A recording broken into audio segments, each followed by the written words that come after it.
දකුණේ නුතුරට සෙනෙහස ගෙන යන ධර්ම ශක්ති පූජා 2026 සහෝදරත්වයේ වෙසක් මංගල්‍යය 2026 වෙසක් පුණ්‍ය මහා උත්සවය ඓතිහාසික නාග විහාරය කේන්ද්‍ර කරගෙන මේ උතුරු පළාතය තුළ පවත්වන්නට කටයුතු කරලා තියෙනවා. මෙවර ධර්ම ශක්ති වෙසක් පූජා මංගල්‍යයේදී උතුරු ප්‍රදේශයේ ඉන්න අපේ දමිළ සහෝදර ජනතාවත් ඒක රාශී කරගෙන ඒ වගේම සියලුම අපේ දමිළ බෞද්ධ ජනතාවත් ඒ වගේම යාපනයේ ආරක්ෂක සේනා මූලස්ථානයේ සියලුම අපේ ආරක්ෂක අංශවල පින්නතුන් ශ්‍රී ලංකා යුද හමුදාව, නාවික හමුදාව, ගුවන් හමුදාව, ඒ වගේම ශ්‍රී ලංකා පොලිසිය ඇතුළු සියලු ආරක්ෂක අංශවල සහයෝගයත් මත මෙවර වෙසක් පෝය මැයි මාස 30, 31 හා පළවෙනිදා යන දෙදින තුල පවත්වන්නට කටයුතු කරලා තියෙනවා. ඒ ප්‍රධාන තේමාව වෙලා තියෙන්නේ ලක්වැසි සියලු දෙනා තුළ බුදුරජාණන් වහන්සේගේ උතුම් මහා කරුණා පණිවිඩය සියලු දෙනාට සප්ත කරවන්නට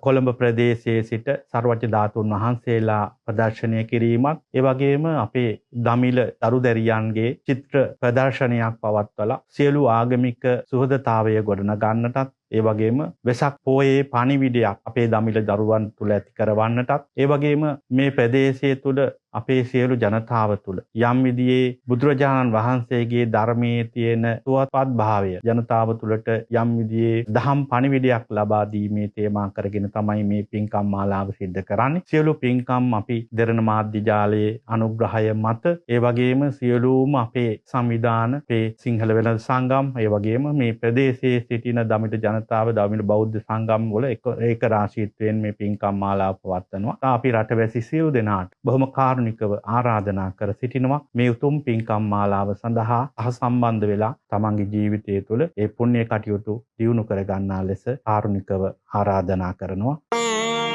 දකුණේ නුතුරට සෙනෙහස ගෙන යන ධර්ම ශක්ති පූජා 2026 සහෝදරත්වයේ වෙසක් මංගල්‍යය